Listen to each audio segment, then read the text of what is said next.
अच्छा जी, इसका हमने बनाना था क्या, नोट बनाना था। हमने उस दिन क्या बनाए थे, लेजर वगैरह सारा कुछ कंप्लीट कर लिया था हमने।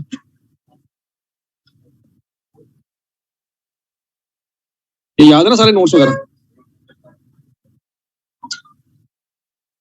सबसे पहले बच्चों नाम आएगा, नाम क्या है जी, Harappa industries limited.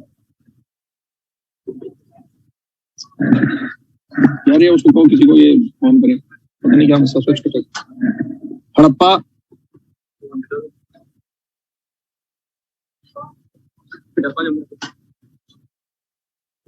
Industries limited. फिर उसके बाद note to the financial statement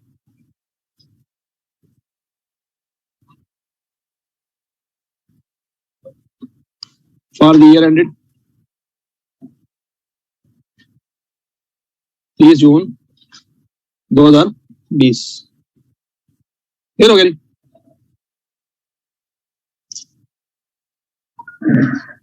अब इसमें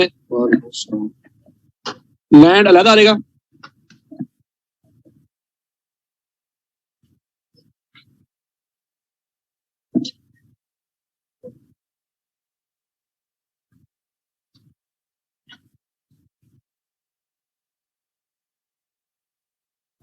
बिल्डिंग अलग आ जाएगा,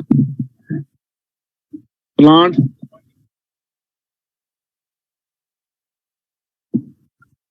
अलग आ जाएगा, और व्हीकल्स।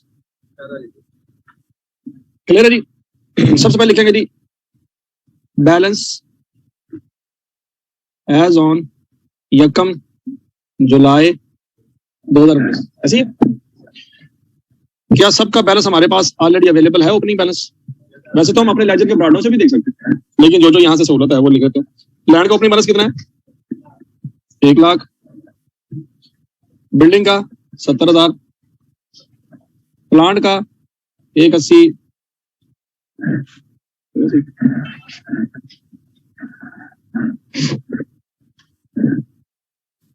180 और व्हीकल 8,800। ऐसी है। यहाँ पे देखेंगे रुपीज इन 1000, मेरा ख्याल है सारा रुपीज इन 1000 है। अच्छा जी, अब उसके बाद लैंड में क्या चेंज आया था, पूरे लैंड का लेजर निकालते हैं। लैंड में बच्चों क्या रीवैल्यूएशन गेन लॉस हुआ था, ठीक है जी। अब यहाँ पे हमें लिखना है रीवैल्यूएशन, और उसके बाद एडिशन अगर कोई हुआ है, और डिस्पोजल अगर कोई हुआ है, और फिर उसके बाद आ जाएगा जी क्लोजिंग बैलेंस। अच्छा, रीवैल्यूएशन की वजह से रिवर्सल भी होता है कुछ, याद है? वो भी लिखना हमने है? आप नीचे लिख रहे हैं, नीचे वाले लाइन में लिखने को मसला। Revaluation reversal of accumulated depreciation, याद आ रहा कुछ? और फिर एडिशन, और फिर क्या जी, डिस्पोजल, फिर क्लोजिंग बैलेंस। बस इतना सा काम। मेन जो जुगाड़ आपने लगाना है वो किसमें लगाना है, लेजर जब आपके बन गए, नोट कौन सा काम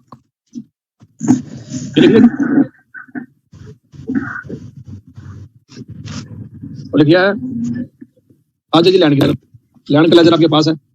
1 लाख में 20,000 ऐड हुआ था, और कुछ भी नहीं हुआ, माइनस कुछ हुआ है, और ये रुपीज ऐड हुआ, ये रीवैल्यूएशन की वजह से हुआ। ठीक हो गया। और रीवैल्यूएशन सरप्लस का अकाउंट हमने बनाना कोई नोट में तो वो अकाउंट बनाना ही नहीं है। हाँ, नीचे डिस्क्लोजर में कुछ बातें बताएंगे इसकी, ये वाली स्टोरी खत्म होगी। पर लैंड में यहाँ पे रीवैल्यूएशन की वजह से कितना गेन आया जी, 20,000 का, उसी वजह से लिख देंगे। तो रिवर्सल ऑफ एक्यूमुलेटेड डेप्ट है ही कोई नहीं, एडिशन भी कोई नहीं, डिस्पोजल भी कोई नहीं, सीधा सीधा क्या रहेगा, 1,20,000। क्या लैंड वाली स्टोरी खत्म? बता दो, तो खत्म है। अब बिल्डिंग की बात करते हैं, वो सारा इकट्ठा लिख दे, कोई मसला नहीं। टोटल रीवैल्यूएशन की वजह से जो टोटल एडिशन हुआ है वो कितना हुआ, 20, वो सारा इकट्ठा लिख दो। आप अलग 8 और 12 अलग करना चाहते हैं वो भी ठीक है, लेकिन अगर इकट्ठा 20 भी लिख दोगे तो इस पर कोई इतराज नहीं है किसी। अच्छा जी, अब बिल्डिंग में बताओ बच्चों, 70 ओपनिंग बैलेंस था, कितना कम हुआ? ये सारा कम हुआ, ध्यान से देखो। टोटल 35,000 कम हुआ है। कितना कम हुआ है? 35, 70 से 35 पे आए। लेकिन उसमें से 17,500 एलिमिनेशन ऑफ एक्यूमुलेटेड डेप्रिसिएशन है और बाकी 17,500 रीवैल्यूएशन का लॉस है। क्या ये बात समझ लगी? नहीं समझ लगी? अकाउंट बनाया ना, सीधी सीधी बातें समझ आ रही है। यहाँ पे क्या लिखेंगे? 17,500 कम हुआ है किसकी वजह से? रीवैल्यूएशन की वजह से। और 17,500 कम हुआ है किसकी वजह से? रिवर्सल ऑफ एक्यूमुलेटेड डेप्रिसिएशन की वजह से। कोई एडिशन कोई डिस्पोजल नहीं हुआ, तो क्लोजिंग बैलेंस क्या आ जाएगा? 35,000।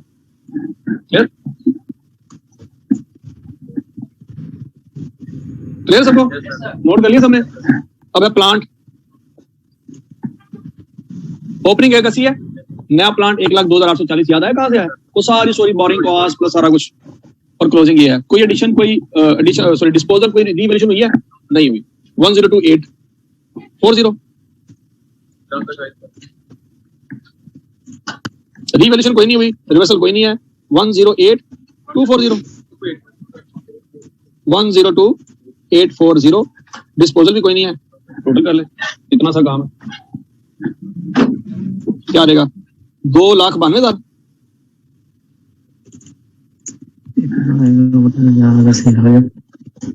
10,000। ये भी समझ आ गया सब? अब व्हीकल की बारी है। व्हीकल का ओपनिंग कितना था? 8800। ऐड कितना हुआ? 1800 माइनस कितना हुआ? 1000। हाँ जी बच्चों, रीवैल्यूएशन कोई नहीं हुई, रिवर्सल कोई नहीं हुई। 1800 ऐड हुआ, 1000 माइनस हुआ। ऐड कर लो, ठीक आ जाएगा 96। तो जी अद्धा नोट तैयार भी हो गया। सारी कहानी किसकी है? लेजर की। लेजर बस मेन रोलर लेजर का।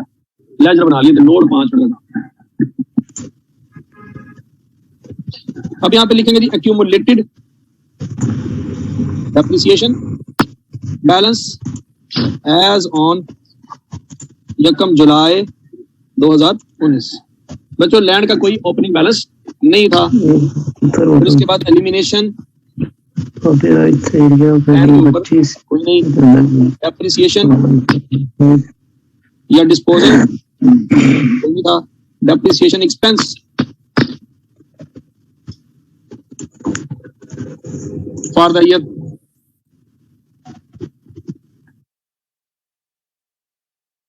कैसी है? ठीक करेंगे, टोटल आ जाएगा।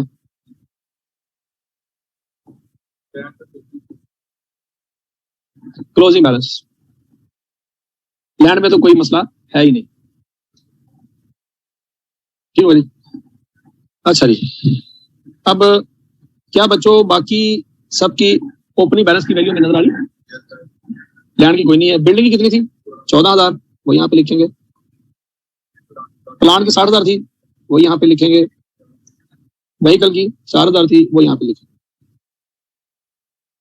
एलिमिनेशन, क्या बिल्डिंग की कोई एलिमिनेशन हुई थी? याद करो, ऊपर 17,500 माइनस करेंगे, ऐसे ही।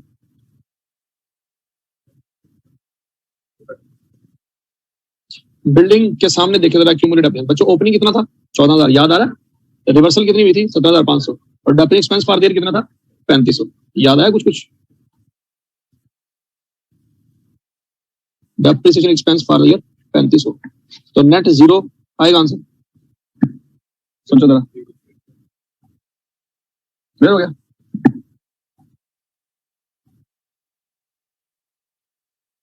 Note is the key factor तो पास द पेपर। जिसको नोट आता है उसका पेपर आराम से पास हो जाता है। वो इधर नहीं आता है। एलिमिनेशन, अच्छा जी, प्लांट में तो होती नहीं है ना वो रीवैल्यूएशन।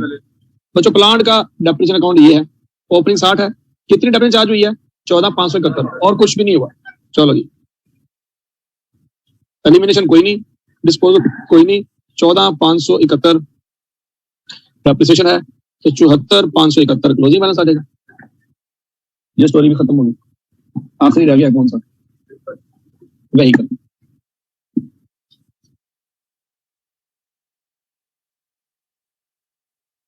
व्हीकल का ओपनिंग बैलेंस 4,000 है। Depreciation expense for the year कितना है बच्चों? 1068। डिस्पोजल में कितना गया है 352, तो 1068 ऐड होना है, 352 क्या होना है माइनस होना है। चलो जी बस 1068 ऐड होना है और माइनस कितना होना है 352 डिस्पोजल में 4716 हमारा क्लोजिंग बैलेंस है। इतनी सी बात थी। अभी हौसला हौसला बच्चे हौसला, अभी सब्र करो। ऐसा नहीं बच्चों, क्या आपने किसी जमाने में पढ़ा था कि हमने डेप्रिसिएशन पॉलिसी बतानी होती है, यूजफुल लाइफ बतानी होती है? ये सारा कुछ आपने कख नहीं करना, ये सारा कुछ ऑलरेडी दिया हुआ है, ये सारा कुछ as it is copy paste करना। अच्छा दीदी, मॉडल रिकॉग्निशन मॉडल,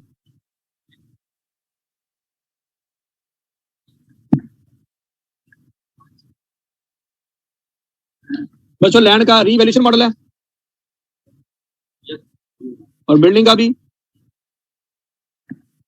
और बाकी दोनों का कॉस्ट है। याद आ रहा है कुछ कुछ? डेप्रिसिएशन मेथड लैंड के ऊपर कोई नहीं, straight line method, reducing balance method, याद आ गया। तीसरी बात यूजफुल लाइफ या डेप्रिसिएशन रेट जो कुछ भी है, इन्फिनिट 2015, ये 20 ईयर, ये 15 ईयर, और ये क्या है जी 20%। अगली लाइन याद है, रीवैल्यूएशन वाज परफॉर्म्ड बाय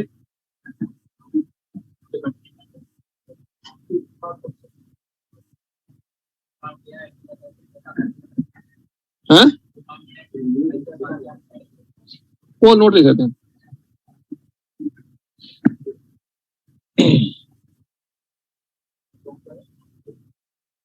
अच्छा बच्चों, यहाँ पे ओपनिंग कैरिंग अमाउंट भी आती है और क्लोजिंग कैरिंग अमाउंट भी आती है, याद है? तमाम एसेट के दो कैरिंग अमाउंट आपने बतानी होती है, साल के शुरू में कितनी थी और साल के एंड पे कितनी। नहीं बस एग्जामिनर कहता है बस दसो, पहले बैठे तो उसी की कर देते हो। बच्चों ओपनिंग कैरिंग अमाउंट कैसे निकालेंगे, क्लोजिंग कैरिंग अमाउंट कैसे निकालेंगे? देखो ओपनिंग बैलेंस को ओपनिंग एक्यूमुलेटेड डेप्रिसिएशन में से माइनस करेंगे तो क्या आंसर आएगा 1 लाख। ओपनिंग बैलेंस को ओपनिंग एक्यूमुलेटेड डेप्रिसिएशन में से माइनस करेंगे 17 माइनस 14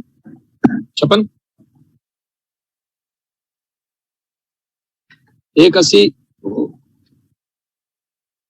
180 ओपनिंग बैलेंस है, 60 ओपनिंग एक्यूमुलेटेड डेप्रिसिएशन है, ओपनिंग क्या आ जाएगी 120, 8800 ओपनिंग वैल्यू है, क्या एक्यूमुलेटेड डेप्रिसिएशन 4000 है, ये ओपनिंग कैरिंग वैल्यू आ जाएगी। अब क्लोजिंग कैरिंग वैल्यू कैसे निकालेंगे बच्चों? क्लोजिंग बैलेंस में से क्लोजिंग एक्यूमुलेटेड डेप्रिसिएशन माइनस करेंगे, क्या नहीं 1 लाख 120। बिल्डिंग क्लोजिंग बैलेंस कितना है 35,000, क्लोजिंग एक्यूमुलेटेड डेप्रिसिएशन कितनी है 0, तो यहाँ पे क्या आ जाएगा 35,000। प्लांट की क्लोजिंग कैरिंग वैल्यू कितनी है 282, एक्यूमुलेटेड डेप्रिसिएशन 74,571। हाँ ये करें जरा 20269 और ये 9600 माइनस 4716 4884 है 58। अच्छा ठीक है, ये 48 में। हाँ ये नोट कंप्लीट हो गया सबका। अब यहाँ पे नीचे लाइन लिखनी होती है रीवैल्यूएशन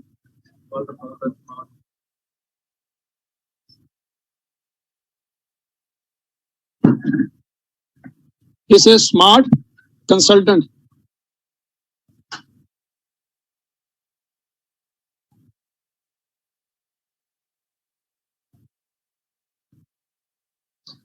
एंड इंडिपेंडेंट, लिखा तो नहीं हुआ, खैर ट्राई कर लेते हैं। फर्म आर वैल्यूअर्स ऑन कब 30 जून 2020। अच्छा है हाँ अच्छा, यहाँ तो बात आई और क्या आता है भला सोचो। याद है आपको जब किसी एसेट को रीवैल्यूएशन मॉडल पे लिखते हैं तो डिस्क्लोजर में ये बताते हैं अगर रीवैल्यूएशन मॉडल ना होता तो उस सिचुएशन में उसकी कैरिंग वैल्यू क्या होती। याद है? मुकर ही गए हो ना करो यार, क्यों मुकर गए? कैसे हो सकता है कि आप मुकर जाओ?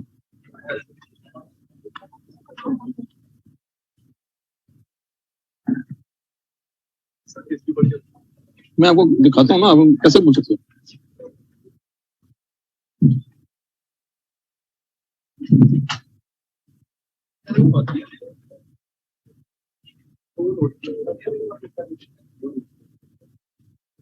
मैंने नोट्स बनाए थे आपके साथ।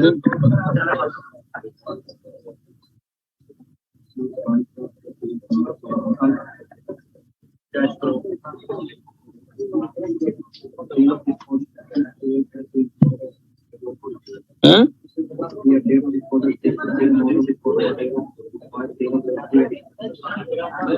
अच्छा जी, हौसला बच्चों, लड़ना नहीं है, लड़ना। अच्छा जी, ये सारी मोटी मोटी बातें लिखनी है, आपने बस याद रखनी है। क्या ये depreciation method, useful life measurement लिख लोगे, रीवैल्यूएशन मॉडल वगैरह वगैरह। Land and building were rebuild by smart consultant on June 30। ये पॉइंट भी हो गया हमारा। अब हमने लिखना है, एक minute, had cost model been followed land and building would have been measured at. अगर कॉस्ट मॉडल फॉलो होता तो लैंड कितने का होता और बिल्डिंग कितने की होती। इसका सिंपल तरीका ये है, रीवैल्यू सरप्लस लैंड में से निकाल दो, जो बच जाएगा वो कॉस्ट होगी। सोचो जरा, लैंड के ऊपर कितनी रीवैल्यूएशन हुई है?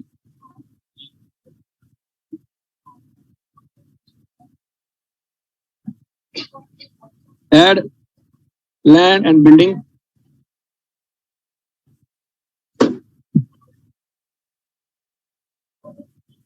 recognized at cost, then their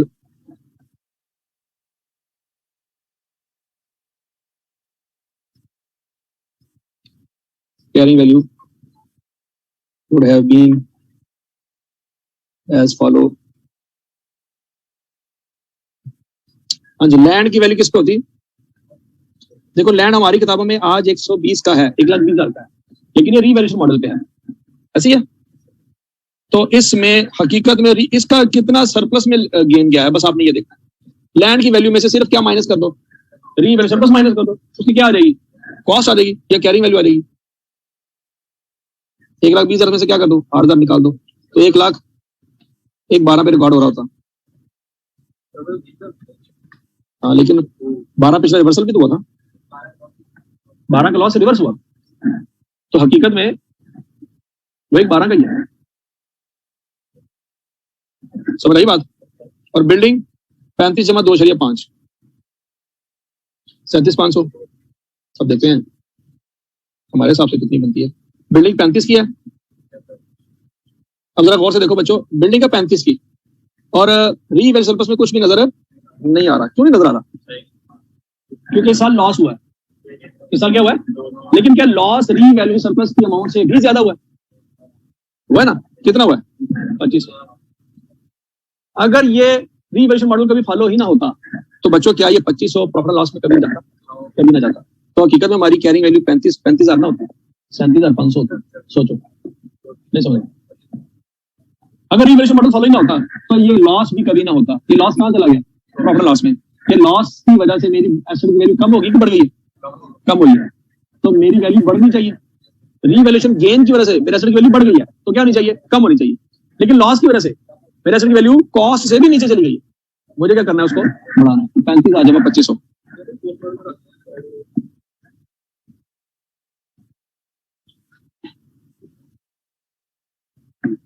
37,500। ये वाला पॉइंट सबको समझ आ गया जी? ये वाला पॉइंट भी हो गया, ये वाला पॉइंट भी होगा। अच्छा, बोरिंग कॉस्ट का डिस्क्लोजर भी आ गया। बोरिंग कॉस्ट का डिस्क्लोजर याद है?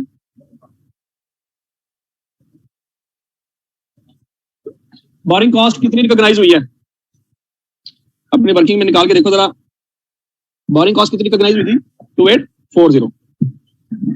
हाँ जी, ये अगला पॉइंट आएगा, borrowing cost. Borrowing cost amounting to 2.48 million was capitalized during the year in plant. ये लाइन में नोट कर ली। Borrowing cost amounting to 2.48 million was capitalized during the year in plant.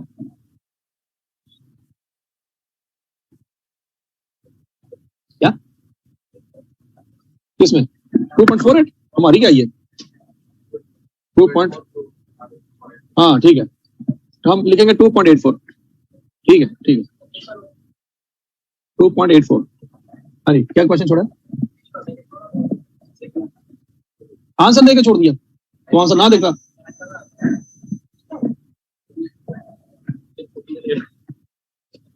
Borrowing cost point note कर लिया, और उसके बाद government grant का नोट भी आ गया। Government grant amounting to 20 million has been deducted from the plant. ये बताना।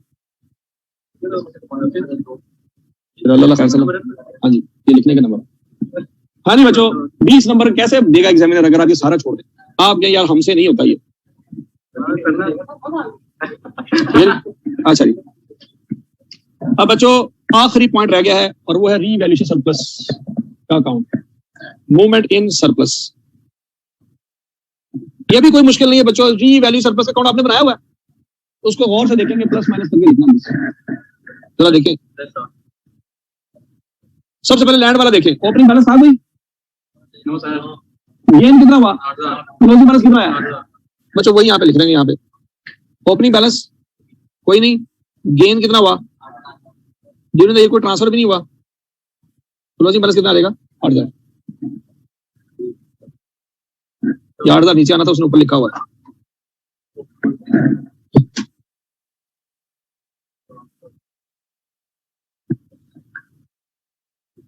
क्लियर है? अब उसके बाद बिल्डिंग वाला देख ले, ओपनिंग कितना था 16,000, 1,000 किधर चला गया, रिटेन अर्निंग में ट्रांसफर हो गया, और 15,000 किधर चला गया बिल्डिंग में। तो 16,000, 1,000 और ये रीवैल्यूएशन लॉस हुआ ड्यूरिंग द ईयर, तो क्लोजिंग बैलेंस क्या आ जाएगा 0। ये आपका नोट है।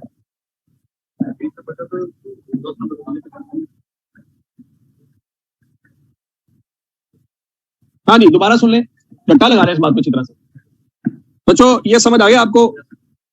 ऊपर हेडिंग याद है? हेडिंग सबसे पहले Harappa industries limited notes to the financial statement for the year ended 30 June 2020। ये 3 लाइनें तो अच्छी तरह से हिफज करना, कर ली हिफज। उसके बाद आ गया note land, building, plant, vehicle. क्या टोटल का कॉलम बनाना था? उसने कहा था टोटल का कॉलम नहीं चाहिए, और क्या नहीं चाहिए, पिछले साल का डाटा भी नहीं चाहिए, ना टोटल का कॉलम बनेगा ना पिछले साल का डाटा। हम शुरू कहां से करेंगे? Balance as on 1 July 2019। Opening balance क्या हमें सवाल में नजर आ रहा है बच्चों? ये सारा बैलेंस कहां से उठाया हमने? क्वेश्चन से उठाया। एडिशन, डिस्पोजल, रीवैल्यूएशन और स्टोरी खत्म। हाँ जी, नहीं वो इतना 40 नंबर का सवाल नहीं दे सकते। हाँ, वो कंपैरेटिव मांग सकता है अगर सिर्फ 1 या 2 एसेट होते, मतलब लैंड और बिल्डिंग होता है, ये ना होते तो फिर 2 साल का बनाते। लेकिन जब 4 एसेट होंगे तो फिर ऐसी हरकत नहीं करेगा। फिर इस तरह से accumulated depreciation net carrying amount आ जाएगी।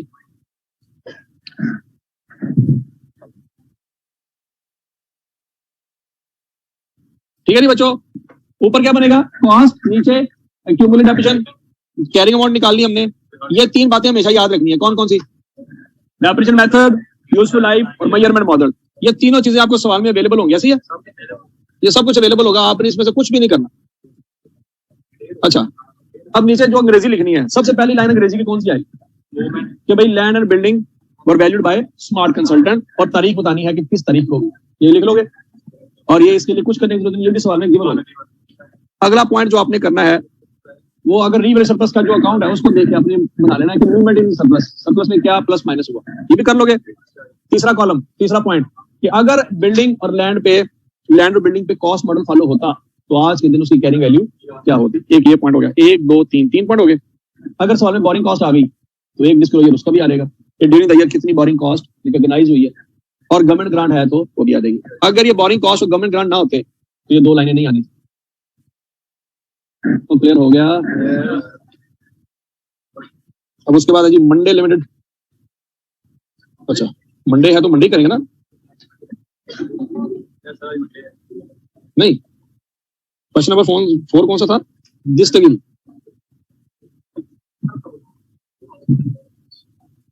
छोटा,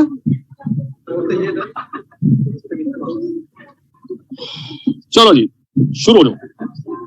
वंस अगेन यहाँ पे आपकी आसानी है। Comparative figures and column for total are not required. इसका मतलब है आपको भी नहीं आना। यहां पे क्या लिखा हुआ है, कितने का आया था, 20 का, ठीक हो जी। और मेरा ख्याल इसमें एसिड कितने हैं, सिर्फ 2, ठीक हो गया।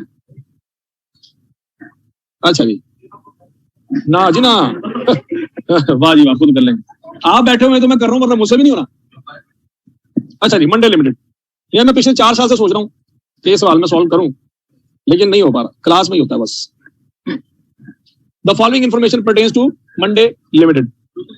The balance of property plant equipment as on 1 January 2018। एक मिनट, इसका कंपैरेटिव है, नहीं, अच्छा ठीक होगा।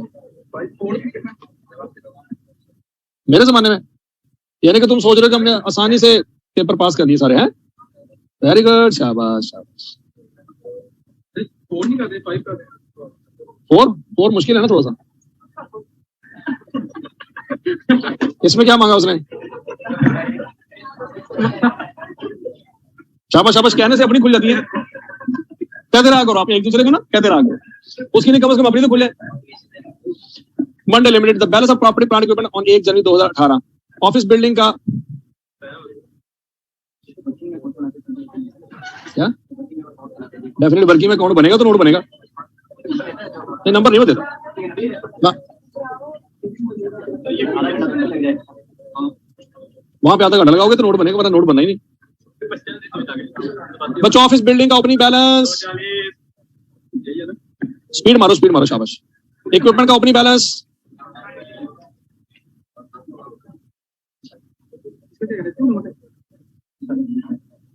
इक्विपमेंट का ओपनिंग बैलेंस 190। अच्छा जी, एक्यूमुलेटेड डेप्रिसिएशन, एक्यूमुलेटेड डेप्रिसिएशन कितनी है जी, 36, इक्विपमेंट की 60।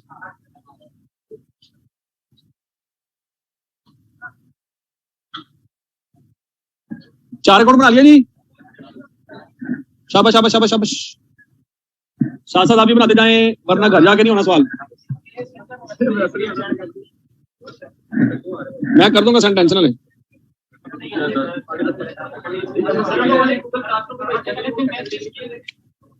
यानी क्या, अभी क्लास के बाद आप ये पीडीएफ लेके जाएंगे, टेंशन नहीं है। अच्छा जी, अब आगे सुने, revaluation surplus related office building as on 1 January 2018 amounting to 8.5 million. किसका है जी, ऑफिस बिल्डिंग का। रीवैल्यूएशन सरप्लस का ओपनिंग बैलेंस है 8.5, क्लियर हो गया जी, और ये लाइन सबको समझ आ गई। लो जी, अब देखो जरा सवाल क्या करता है। ऑन 1 सितंबर 2018, पहले तो ये डिसाइड करो क्या ये हमारे साल के अंदर ही, हमारा साल जनवरी से शुरू हुआ है, तो definitely during a new equipment was acquired by making payment of 70 million to the supplier. कितना इक्विपमेंट बाय किया है जी, 70 मिलियन का। And old equipment was also given in exchange to the supplier. क्या एक्सचेंज ऑफ एसेट की entry नजर आ रही है, ओके। द फेयर वैल्यू, ध्यान से आपने मुझे बताना फेयर वैल्यू यूज होनी है कि नहीं होनी। The fair value of the old and new equipment were assessed at 21 million and 93 million respectively. अगर दोनों की फेयर वैल्यू गिवन है, दोनों की रिलायबल है, इसकी फेयर वैल्यू को प्रीफर करेंगे अपनी को कि नया एसेट की फेयर वैल्यू अपनी को, क्या ये बात याद है।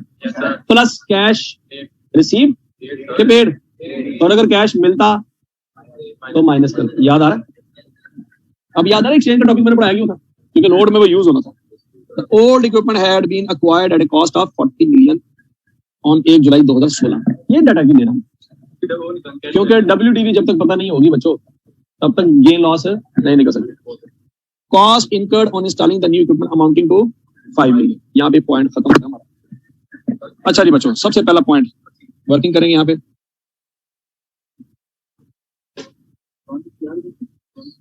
कॉस्ट।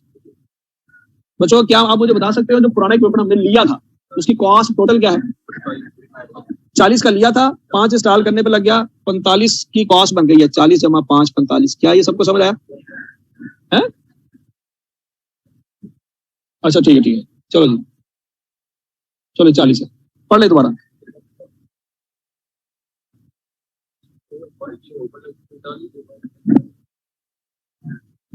अच्छा जी, on 1 September 2018 a new equipment was acquired by making payment of 17 million to the supplier and old equipment was given in exchange to the supplier the fair value of the old and new equipment of this the old equipment had been acquired at a cost of 40 million 1 जुलाई 2016।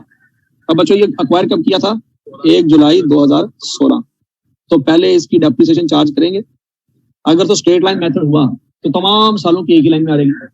अगर distinct balance method हुआ तो हमें 2-3 लाइनों में करना पड़ेगा।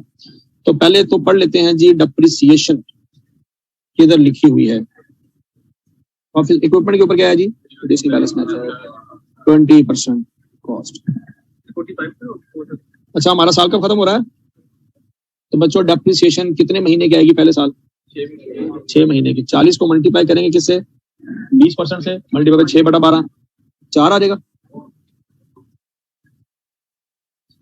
Carrying value क्या आ जाएगी? 36। 5 मिलियन क्या 31 दिसंबर 2016 तक पहुंच गए? अगले साल भी डेप्रिसिएशन पूरे साल की आएगी। 36 का 20% 7.2। कैरिंग वैल्यू आ गई 28.8। 31 दिसंबर 17 आ गया।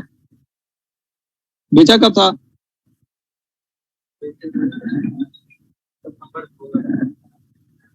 कब बेचा था? सितंबर को बेचा था। ये कम सितंबर 2018।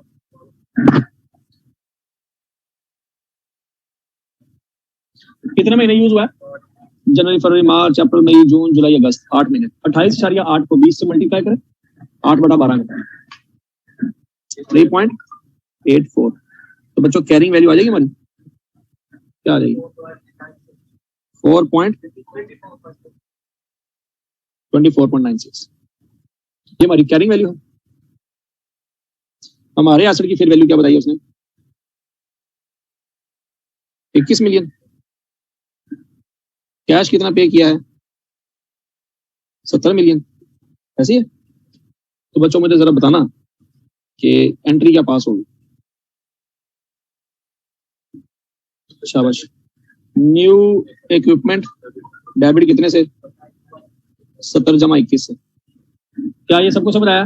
नहीं समझ आया। Accumulated depreciation of old asset याद आ रहा है कुछ कुछ? कितनी बनती है? ये सारी वर्किंग हमने क्यों की है भला? एक्यूमुलेटेड डेप्रिसिएशन को निकालने के लिए 40 में से 24 से 96 माइनस करें 15.04। और क्रेडिट क्या होगा बच्चों? Old equipment. एक लाइन छोड़ेंगे क्योंकि यहाँ पे गेन लॉस आना है। ओल्ड इक्विपमेंट कितने से निकलेगा हमारी किताबों से? 40 से। और कैश कितने से निकलेगा हमारी किताबों से? 70 से। अब गेन लॉस आ जाएगा।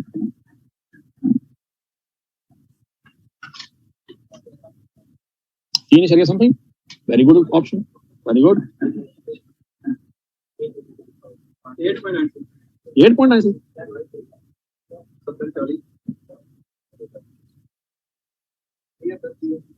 गेन है कि लॉस है?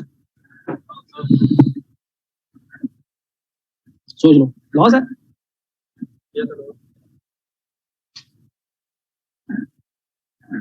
क्या ये एक्सचेंज वाला पॉइंट सबको समझ आ गया है? इसके ऊपर इतने दिन लगाए थे, इसी के लगाए थे कि नोट में कभी अगर ये पॉइंट आ जाए तो मसला कोई ना हो। ले सको? अच्छा जी। अब बच्चों अब जरा ऊपर आओ, जरा मुझे बताओ इक्विपमेंट में से कुछ निकलेगा। क्या निकलेगा? 40। और न्यू इक्विपमेंट यहाँ पे डेबिट होगा कितने से? 91 से। 91 में 5 जमा होगा इंस्टॉलेशन कॉस्ट। याद करो, इंस्टॉलेशन कॉस्ट भी तो आएगी ना। अच्छा बच्चों, एक्यूमुलेटेड डेप्रिसिएशन में से भी कुछ निकलना है। कितना? 15.04। याद आया सबको? ये वर्किंग का ये फायदा होता है। थोड़ा सा लेंथी है लेकिन लॉजिकल है, चीजें समझ आती जाएंगी तो होता रहेगा। अल्लाह के बंदे, ये एक्यूमुलेटेड डेप्रिसिएशन ये किस बेसिस पे है? ये पता नहीं कॉस्ट पे है कि नहीं। अच्छा जी, तो क्लियर हो गया नहीं यहाँ तक? Point number 2 100% clear. Point number 1 100% clear. मेरे ख्याल आप आहिस्ता आहिस्ता ना वो यूज टू होते जा रहे हो। बड़े बड़े सवाल देख देख के आइडिया आहिस्ता आहिस्ता चीजें हजम होना शुरू हो गई। हाँ जी, आगे कौन सा टॉपिक आ रहा है? Boring cost. ठीक है जी। जब पुलिस थाने में किसी बंदे को शुरू में लिखकर पड़ते हैं ना, बड़ी दर्द होती है शुरू में, बाद में सुन हो जाता है, बाद में जो मर्जी कर लो, फर्क ही नहीं पड़ता। तो कल वाला सवाल करके सुन लोगे आप, अब कोई इतराज नहीं करो सर जी क्लास खत्म होगी सर, टाइम हो गया ना, सुन लो यार सब कुछ कि सर अब जो मर्जी करे, फर्क नहीं पड़ता।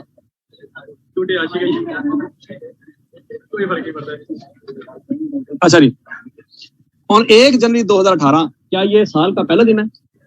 इसी साल का पहला दिन है। ML commence construction of a manufacturing plant. ये ML कौन है? वेरी गुड, शाबाश। The whole process of assembling and installation was completed on 31 October 2018। यकम जनवरी से कंस्ट्रक्शन शुरू हुई, कब कंप्लीट हुई? 31 अक्टूबर को। तो 10 महीने हैं। क्या ये सब्सटेंशियल पीरियड लगा इस पे? क्या ये क्वालिफाइंग एसेट है? Very good.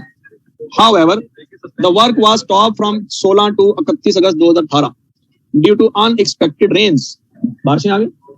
ये नेसेसरी स्टॉपेज है कि अननेसेसरी? अननेसेसरी स्टॉपेज होती है तो बोरिंग कॉस्ट को क्या करते हैं? सस्पेंड करते हैं कि कंटिन्यू रखते हैं? याद आ रहा है कुछ? The total cost of 660 million incurred on the plant was paid as under 660 million है। पहली पेमेंट हुई है 1 फरवरी को, दूसरी पेमेंट हुई है 1 अप्रैल को, फिर 1 सितंबर को, फिर दिसंबर। The plant was financed through a bank loan of 500 million। हाँ जी, स्पेसिफिक जनरल कैसे पता लगा? Obtained on 1 March 2018। The loan carries a markup of 18% payable annually।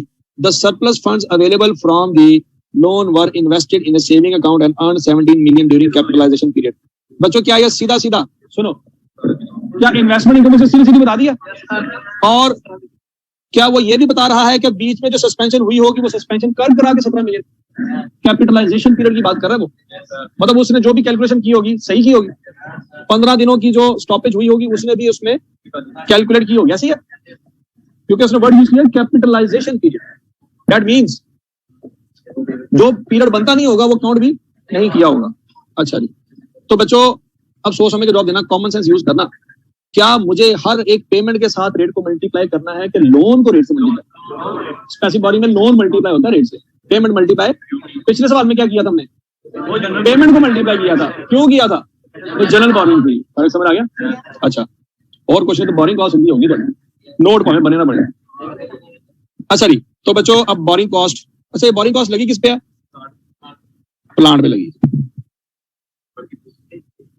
Working number 1, working number 2,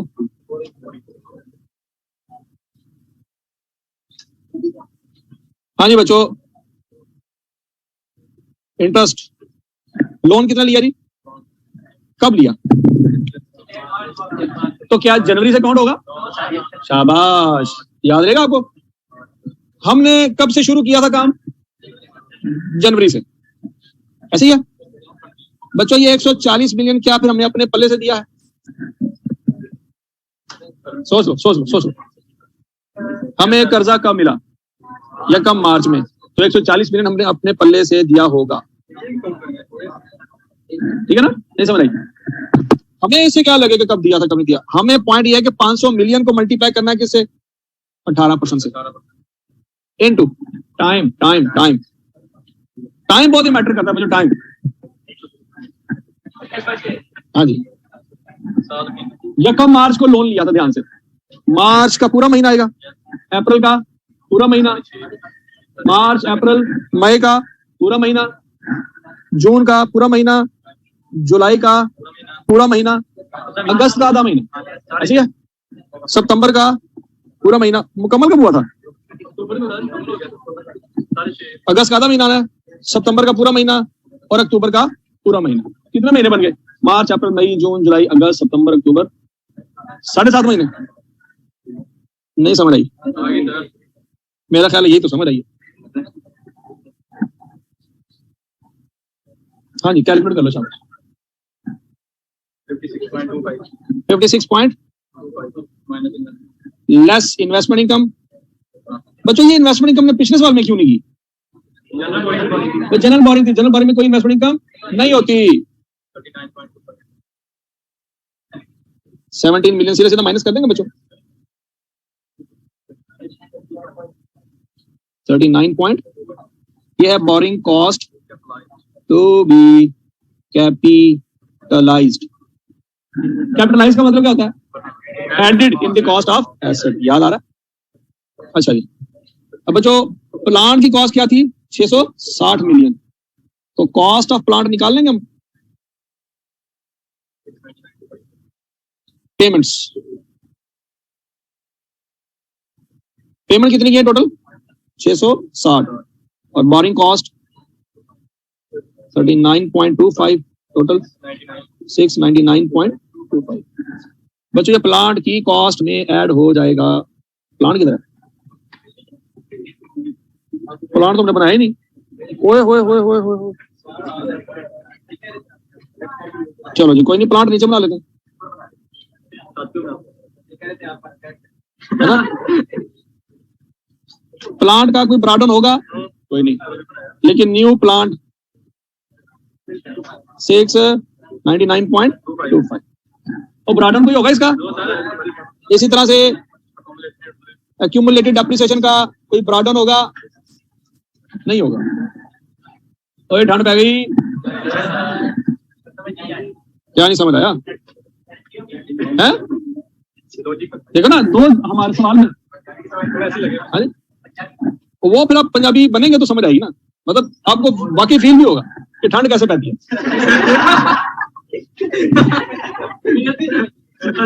यही तो मैं कह रहा हूँ, ये एक फीलिंग है, ये बातों में समझ नहीं आती। हाँ जी, हाँ तो वही ना, आपको समझ आ रही है ना?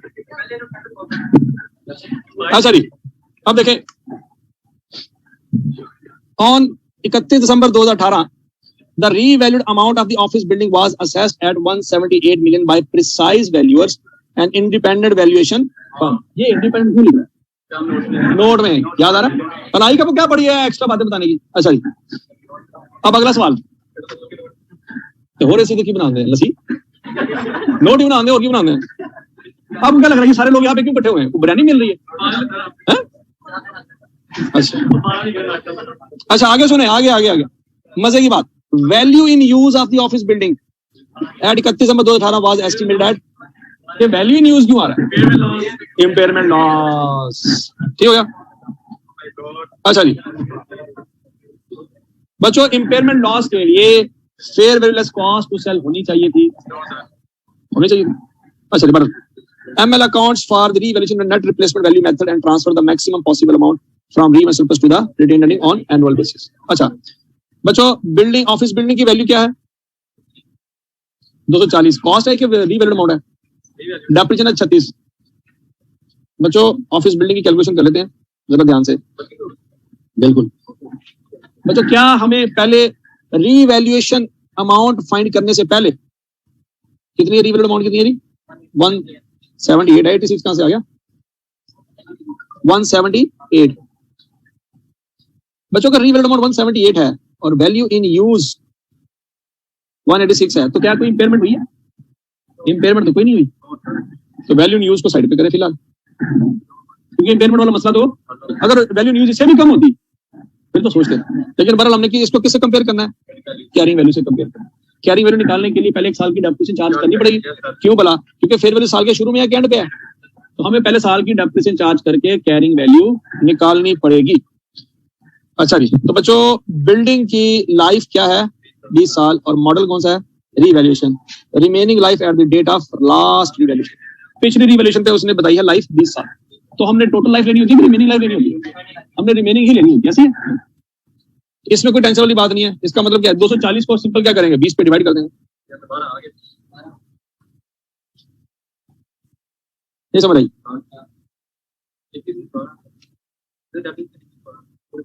बच्चों 240 माइनस पहले 36 पड़ा हुआ था, -12। ये -12 क्यों आया बच्चों? इस साल की डेप्रिसिएशन 192। नहीं समझ रहे?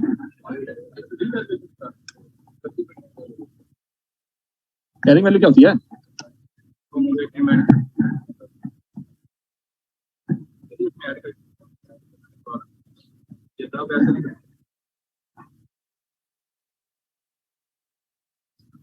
ओके, आइए समझ आ गई है। अब बताएं बच्चों, कोई लॉस हो रहा है?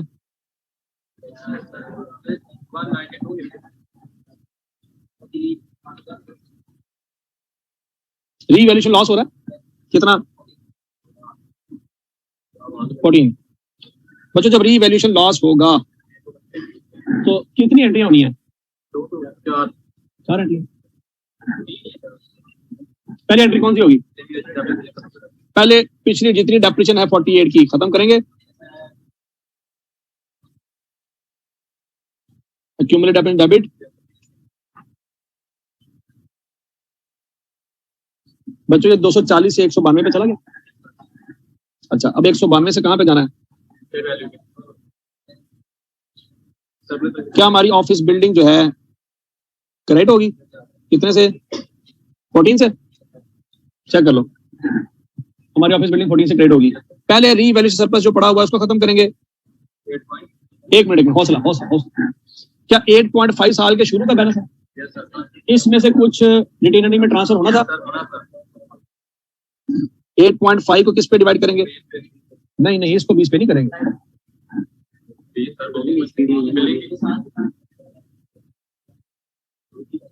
तसल्ली से सोचो, क्या ये इस साल का बैलेंस है कि जब लास्ट रीवैल्यूएशन हुई थी उस दिन का बैलेंस है? सोचो, दोबारा सोचो, दोबारा सोचो। अब 8.5 मिले, दोबारा से इधर क्या सवाल है? क्या ये इस साल का ओपनिंग बैलेंस है कि लास्ट रीवैल्यूएशन वाली दिन का बैलेंस है? इस साल का। अगर ये इस साल का बैलेंस है ना तो इसको इस साल से ऑनवर्ड रिमेनिंग लाइफ पे डिवाइड होना चाहिए। क्या ये बात समझ लगी? नहीं समझ बच्चों? सोचो एक मिनट, हौसला हौसला। मुझे बताओ कितनी ये जो 36 की डेप्रिसिएशन है ये रीवैल्यूएशन के बाद भी निकली हुई है या रीवैल्यूएशन से पहले वाली भी इसमें शामिल है? रीवैल्यूएशन से पहले वाली तो सारी खत्म हो चुकी होगी। ये लास्ट रीवैल्यूएशन जब हुई थी उसके बाद जो डेप्रिसिएशन कटी हुई है वो है 36। हर साल अगर 12 चार्ज होती है तो 3 साल हो चुके हैं रीवैल्यूएशन करवाए हुए। तो अगर 20 साल लाइफ थी, 3 गुजर चुके हैं, कितने साल लाइफ रह गई है? 17। अब आपके दिमाग में कंफ्यूजन आ गई, सर जी फिर 240 को 20 पे डिवाइड क्यों किया? याद करो, मैंने आपको जब रीवैल्यूएशन का एक सवाल करवाया था, मैंने कहा था अगर एक दफा रीवैल्यूएशन हुई, अगले 5 साल तक रीवैल्यूएशन ना हो तो वही लाइफ काउंट कर लें, आंसर सेम आएगा। लेकिन अगर आप रिमेनिंग लाइफ लेना चाहते हो तो फिर वैल्यू भी रिमेनिंग लोगे, आंसर तभी सेम आएगा। याद आ रहा है? क्योंकि ये उस दिन वाली रीवैल्यूड अमाउंट है जिस दिन लास्ट दफा रीवैल्यूएशन हुई थी। तो 240 को 20 पे डिवाइड करो, आंसर सेम आएगा। अगर कोई बच्चा कहता है नहीं सर आप 17 पे डिवाइड करें, तो फिर मैं उसको कहूंगा भाई फिर 240 में से 36 माइनस करके रिमेनिंग वैल्यू को डिवाइड करो। तो 240 में से 36 माइनस करो, क्या आएगा? 204 को 17 पे डिवाइड करो, आंसर क्या आता है? 12 ही आना। और अगर 240 पे डिवाइड करना तो फिर 20 पे करोगे, तब भी आंसर सेम आना। अब मसला ये है 8.5 को मैं 20 पे डिवाइड क्यों नहीं कर सकता? क्योंकि वो उस दिन का सरप्लस नहीं है जिस दिन रीवैल्यूएशन हुई थी। अगर ये उस दिन का बैलेंस होता तो इसको भी मैं 20 पे डिवाइड करता। समझाइए, पॉइंट थोड़ा सा टेढ़ा है लेकिन जो भी है मेरा। अच्छा है ना? ठीक है जी, डिवाइड कैसे करेंगे? 17 से। अब समझिए 20 से क्यों नहीं करना? 8.5 डिवाइड बाय 17 करो, 0.5। अब कितना बैलेंस रह गया?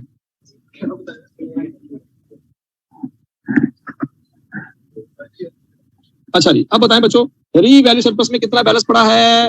8। लॉस में कितना जाएगा? अब ये एंट्री समझ रही सबको? नहीं समझ रही? खत्म किया? पहले का किया? रिटेन अर्निंग में ट्रांसफर करने की एंट्री नहीं पड़ी।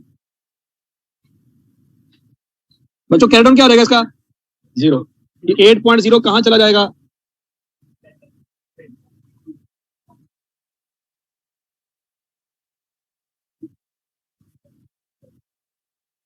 आपका जो भी कैरी डाउन आएगा वो फेयर वैल्यू आएगी, और फेयर वैल्यू। और इंपेयरमेंट का कोई मसला नहीं है क्योंकि वैल्यू न्यूज ज्यादा है, ऐसी है, इंपेयरमेंट का मसला कोई नहीं।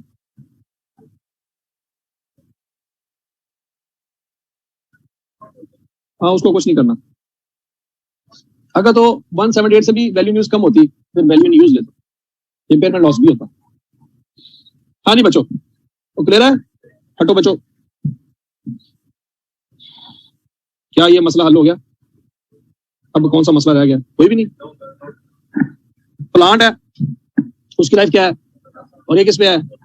प्लांट किस दिन फाइनल हो गया था बच्चों? तो कितने महीने की डेप्रिसिएशन आएगी? 31 अक्टूबर को क्या, 1 अक्टूबर को, फिर नवंबर और दिसंबर आएगा।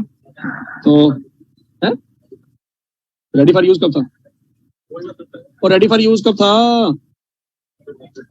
अगर नहीं बताया, एक मिनट ना, द होल प्रोसेस असेंबलिंग 31 अक्टूबर को 2018 को कंप्लीट हो गया था ना, तो बस ठीक है, ये कब नवंबर से काउंट होगा, 2 महीने की आती है।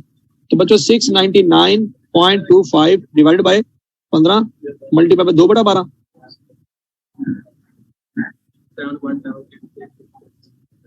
7.77 कर लेते हैं। समझ आया सबको? क्या चीज समझ नहीं आई? प्लांट की वैल्यू फाइनल हुई थी 31 अक्टूबर को, नवंबर और दिसंबर 2 महीने की डेप्रिसिएशन आएगी। तो 699.25 डिवाइडेड बाय 15 मल्टीप्लाई बाय 2/12, तो depreciation expense for the year 7.77 और कैरी डाउन क्या रहेगा? 7.77 और इधर कैरी डाउन क्या रहेगा? 699. ये अकाउंट क्लोज हो गया। अच्छा देख लेते हैं अब कौन कौन सा रह गया। क्या ऑफिस बिल्डिंग का अकाउंट भी क्लोज हो गया? इसकी डेप्रिसिएशन भी चार्ज हो गई है, कैरी डाउन भी आ रहेगा इसका 36, कैरी डाउन इसका 0 रहेगा। असल मसला किसका रह गया बच्चों? इक्विपमेंट का मसला रह गया, और मसला उसका भी क्या रह गया? डेप्रिसिएशन का रह गया। नहीं सुबह नहीं, अच्छा हौसला opening WDV of all equipments. बच्चों opening WDV of all equipments निकाल सकते हैं। इक्विपमेंट्स का ब्रॉडन कितना है? 190, इधर ब्रॉडन कितना है? 60। तो बच्चों 190 minus 60 130 less opening WDV of disposal. याद आ रहा है कुछ? अच्छा जी, ओपनिंग WDV ऑफ डिस्पोजल बच्चों क्या ये 28.8 आती है? 28.8 आती है। Opening WDV of assets used for 12 months 101.2। अब इसके ऊपर पूरे साल की डेप्रिसिएशन लगेगी। रेट क्या था? 20%। हाँ जी 20.24 प्लस डेप्रिसिएशन ऑन डिस्पोजल, क्या वो भी आपने निकाली हुई है बच्चों? सितंबर तक याद आ रहा है 3.84। और इसमें एक और चीज ऐड होती है, डेप्रिसिएशन ऑन एडिशन। लेकिन क्या इक्विपमेंट में कुछ ऐड हुआ था? नहीं ऐड हुआ था, है? याद करो, आया था ना?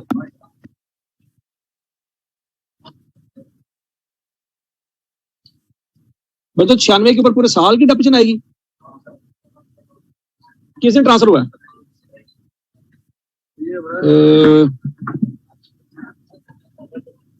1 सितंबर, अक्टूबर, नवंबर, दिसंबर, 4/12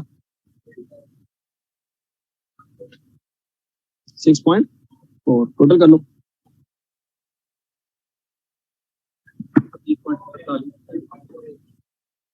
30.48।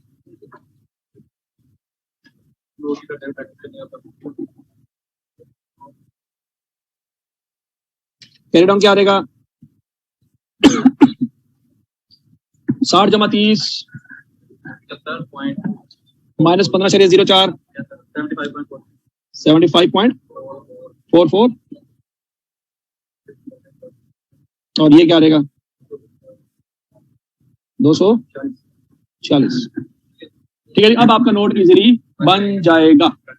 बना लोगे? फिर सोचो, इसका नोट आपने बनाना है बच्चों। अगला सवाल बहुत कमाल किस्म का सवाल है, दिस्तगिल वाला, वो मैं करवा दूंगा हौसला। और हड़प्पा तो हो गया ना, दस्तगीर रह गया और ऑर्चर्ड लिमिटेड रह गया। 2 सवाल रह गए हैं, तो सारे स्टैंडर्ड का मिक्स, ठीक है जी, इसका भी टेस्ट होगा। हाँ जी, समझ आ गया सबको? पेपर पास करना है, नोट बनाना सीख लो। FR2 में अन्य नोट है।